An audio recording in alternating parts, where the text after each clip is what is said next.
हाय, hello, नमस्कार. Rutuja lifestyle माझ्या YouTube चॅनलवर तुम्हा सर्वांचं स्वागत आहे. कशा आहात?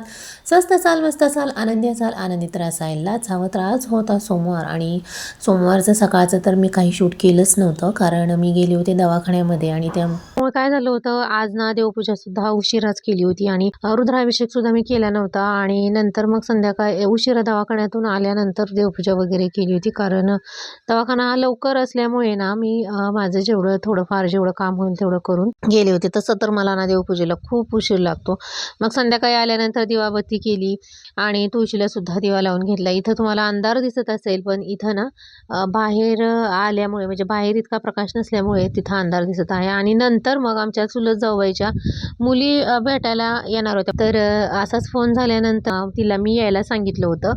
तर त्या दोघी आल्या होत्या, बहिणी बहिणी. आणि जांभळ्या जर्किंगची तर तुम्हाला माहीतच आहे, ह्याच्या आधी व्हिडिओमध्ये मी दाखवलेलीच आहे. आम्ही दोघी पंढरपूरला गेलतो. परत एकदा बिर्याणी खायला सुद्धा ती आमच्या घरी आलेली होती. तर तिचं डी फार्मसी झालेलं आहे आणि तिला ना मी माझी गोळ्या औषधं दाखवत होती आणि तिथे बघत होती. आणि तिची ती मोठी बहीण आहे, जी समोर स्वेटर घातलेली दिसत आहे ना, ती तिची मोठी बहीण आहे. तर 7 वाजता आल्या असतील आणि भरपूर आम्ही गप्पा छप्पा मारल्या. 12 वाजल्या आम्हाला, गप्पा मारत बसलो होतो आम्ही निवांत. एवढा वेळ गेला आमचा आणि नंदनला चहा वगैरे केला आणि गप्पा मारत मारत मग त्यांना मी म्हणत होते जेवूनच जावा. तर त्या म्हणल्या की आम्ही जेवून आलेलो आहे, पण आता आपल्या घरी आले म्हटल्यानंतर आपण काहीतरी थोडंफार केलं पाहिजे. मग मी शिरा करायला घेतला होता, पण त्या म्हणल्या शिरा नको, काय करायचं, नाश्ता म्हणल्यानंतर काय करायचं. मग मिस्टर म्हणले की त्यांना भेळ, मग भेळ करायला घेतली आणि अगोदर त्यांना सगळ्यांना चहा दिला, गप्पा मारल्या.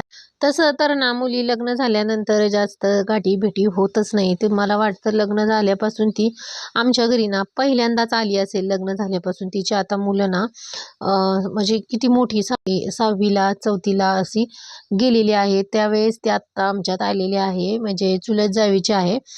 कारण त्यांचं घर आमच्या घरापासून लांब आहे. ह्याच्या अगोदर मी दत्त जयंतीच्या वेळेस दाखवलं होतं, ते त्यांचं घर होतं की तिथून आम्ही हिच्या बहिणीकडे मी गेली होती आणि तिथून आम्ही आलो होतो. तर म्हणजे खूप लांब आहे आमच्या घरापासून. त्यामुळे येणं जाणं आलं गेलं तरी माहीत होत नाही आणि येणं जाणं सुद्धा कमी कमी होत जातं. मी सुद्धा किती जाते त्यांच्या घरी, शक्यतो जाणं होतच नाही बरं का. पण कसं असतं, आपल्याला म्हणजे काहीतरी कार्यक्रमानिमित्तच आपण एकमेकाच्या घरी जातो.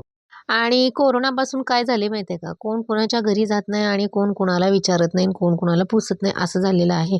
ठराविक घरं अशी आहेत बरं का, की पाहुणचार व्यवस्थित करतात, आदरातिथ्य व्यवस्थित करतात.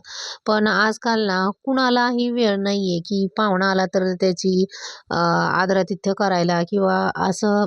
शक्यतो म्हणजे आम्हाला वेळच नाही असं म्हणून सगळं वेळ टाळून नेतात, असं करतात. तर तर तसं नाही केलं पाहिजे. तर अतिथी देवो भव आपण म्हणतो ना, मग त्या अतिथी देवो भव म्हणजे त्याच्यामध्येच अर्थ असा दडला आहे की ज्यावेळेस तुमच्या घरी पाहुणे येतात, एक प्रकारे देवासमान असतात असं मला वाटतं. आणि मला तर असं वाटतं म्हणजे ज्याच्या भाग्यात म्हणजे जे भाग्यात आहे ना, त्यांच्या घरीच पाहुणे रावळे येतात बरं का. आजकाल आता ना भेळ रेडी झालेली आहे, तर आता मी काय करते, त्या दोघींना भेळ देते, मिस्टरांना पण भेळ देते. पण मिस्टर भेळ नको म्हणत होते, सोमवार असल्यामुळे त्यांना सोमवारच सोडायचा होता. तर आता त्या दोघींना भेळ देते, टेस्ट बघायला होते आणि मग बाकीचं जे माझं कट्टा वगैरे आहे ते आवरून घेते.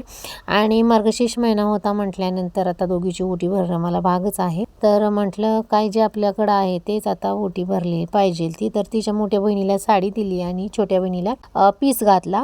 तर अशा पद्धतीने आजचं शॉर्ट रुटीन मी संध्याकाळचं तुम्हाला दाखवलेलं आहे. तर आवडला असेल तर नक्की लाईक शेअर सबस्क्राईब करा. चला तर भेटूया अशीच आणखीन एका नवीन व्हिडिओमध्ये. चलो बाय.